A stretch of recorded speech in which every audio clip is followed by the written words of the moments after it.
Baik, Assalamualaikum warahmatullahi wabarakatuh. Halo teman-teman, perkenalkan nama saya Satyani. Saya dari Universitas Tadulako, Fakultas Keguruan dan Ilmu Pendidikan, Prodi Bahasa Inggris.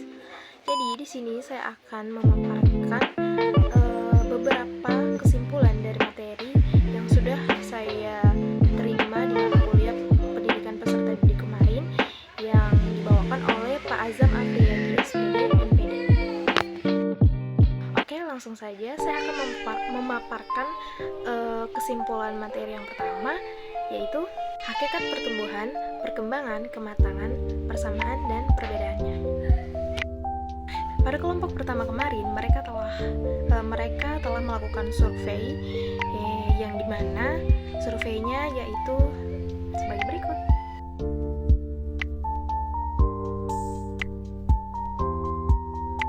Oke, setelah melihat survei yang tadi, dapat disimpulkan bahwa anak usia dini adalah mereka yang berusia di bawah 6 tahun, termasuk yang masih berada dalam kandungan yang sedang berada dalam proses pertumbuhan dan perkembangan fisik, mental, kepribadian, dan intelektualnya baik yang terlayani maupun tidak terlayani. Pertumbuhan dan perkembangan merupakan suatu proses yang terjadi dalam diri individu yang terjadi secara sistematis, progresif, dan berkesinambungan. Pertumbuhan dan perkembangan juga dipengaruhi oleh banyak faktor, baik internal maupun eksternal. Materi yang kedua yaitu hukum-hukum perkembangan peserta didik. Kesimpulan yang dapat diambil yaitu perkembangan menunjukkan suatu proses tertentu, yaitu suatu proses yang berlangsung dan tidak dapat diulang. Nah, dalam perkembangan manusia, terdapat perubahan-perubahan yang kurang lebih bersifat permanen dan tidak dapat berulang. Perkembangan individu biasanya mengikuti usia, kemampuan, kecerdasan, dan pengaruh internal dan eksternal. Oleh karena itu, diharapkan dengan mempelajari perkembangan siswa pada setiap tingkatan, siswa akan memahami kondisi perkembangan yang dialami setiap siswa pada setiap tingkatan dan bagaimana proses perkembangan fisik motorik, kognitif, afektif, emosional, dan bahasa berlangsung. Nah, materi selanjutnya yaitu perkembangan berdasarkan ciri-ciri biologis, konsep didaktif, ciri-ciri psikologis, konsep tugas perkembangan, dan konsep tumbuh kembang manusia dalam Islam. Nah, kelompok 3 ini juga telah melakukan survei yaitu sebagai berikut.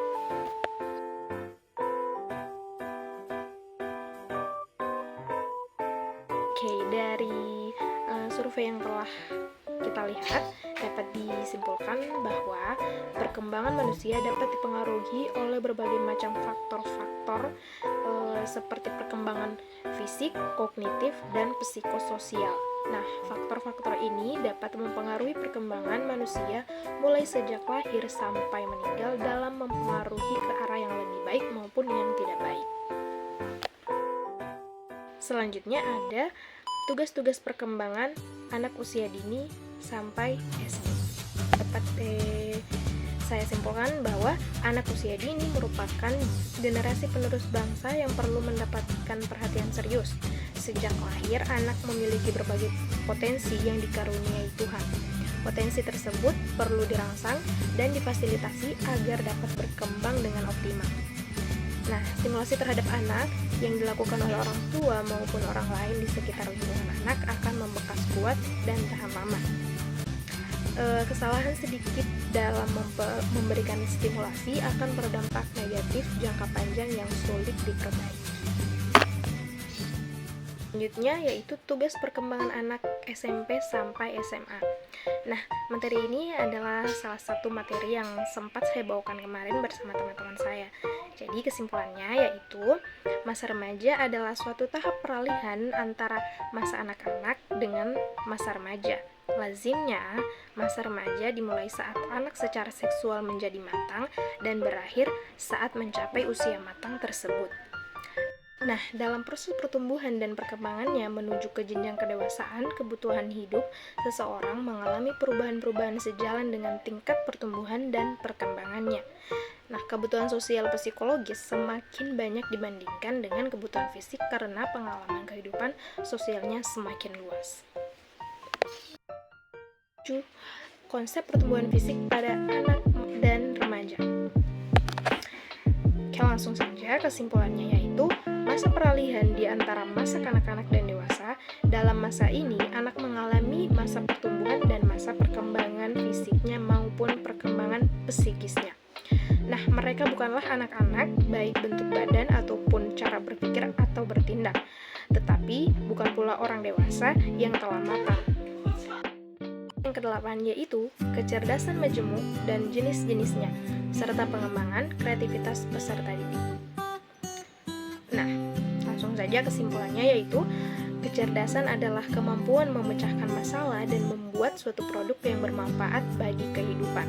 Sementara itu, kecerdasan sejati mencakup berbagai keterampilan yang lebih luas pada semua segi kehidupan kecerdasan majemuk atau ganda.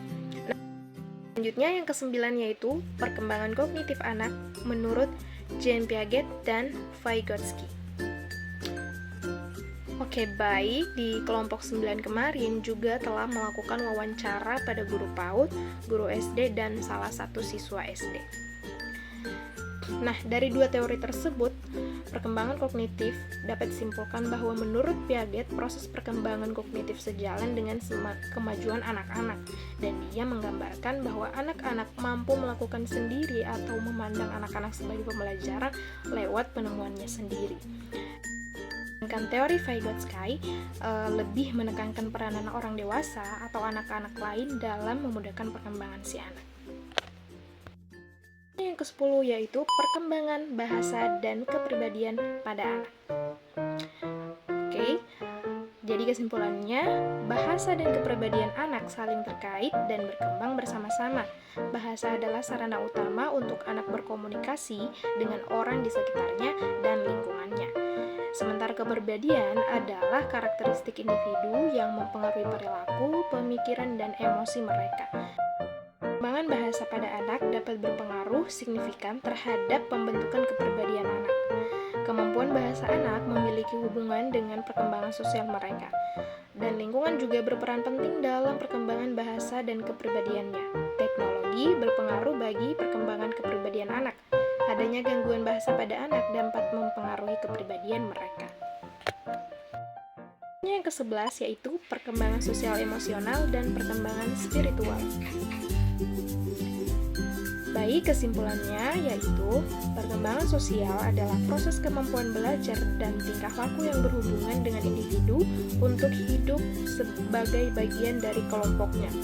Di dalam perkembangan sosial, anak dituntut untuk memiliki kemampuan yang sesuai dengan tuntutan sosial di mana mereka berada. Tuntutan sosial yang dimaksud adalah anak dapat bersosialisasi dengan baik sesuai dengan tahap perkembangan dan usianya, dan cenderung menjadi anak yang mudah bergaul. Yang ke-12 yaitu perkembangan kecanduan gadget terhadap anak SD. Nah, di kelompok 12 kemarin ini juga telah melakukan wawancara kepada anak dan orang tua SD. Nah, dari hasil wawancara kelompok tersebut, anak sekolah SD dan orang tua siswa mereka menyimpulkan bahwa menurunnya perubahan moral anak dipengaruhi oleh kebiasaan siswa sekolah dalam menggunakan gadget untuk bermain game online dibandingkan untuk belajar online. Oleh sebab itulah pentingnya pengawasan seorang orang tua dalam membatasi penggunaan gadget yang berlebihan. Perubahan perilaku anak yang kurang baik harus diimbangi dengan bimbingan dari orang tua di rumah agar anak mampu mengubah perilaku yang buruk menjadi lebih baik. Agar anak memiliki perilaku moral yang baik seperti memiliki sopan santun dimanapun tempatnya. Jika orang tua mengajarkan moral kepada anak melalui kebiasaan sehari-harinya, pasti dimanapun tempatnya secara langsung menerapkan akhlak dan moral yang baik. Baik, materi yang terakhir yaitu perkembangan kemandirian dan karir. Oke, dari materi yang telah dibawakan oleh kelompok 13 kemarin dapat kita simpulkan bahwa dalam rangka mencapai kesuksesan dalam karir, penting bagi individu untuk mengembangkan kemandirian yang kuat. Hal ini melibatkan pengembangan kepercayaan diri, kemampuan pengambilan keputusan, dan kemampuan untuk mengelola diri sendiri dalam menjalani karir yang sesuai dengan minat dan nilai-nilai pribadi. Baik, itulah kesimpulan dari beberapa materi yang telah saya paparkan. kasih atas perhatiannya dan mohon maaf bila ada kesalahan. Dan wassalamualaikum warahmatullahi wabarakatuh. Bye bye.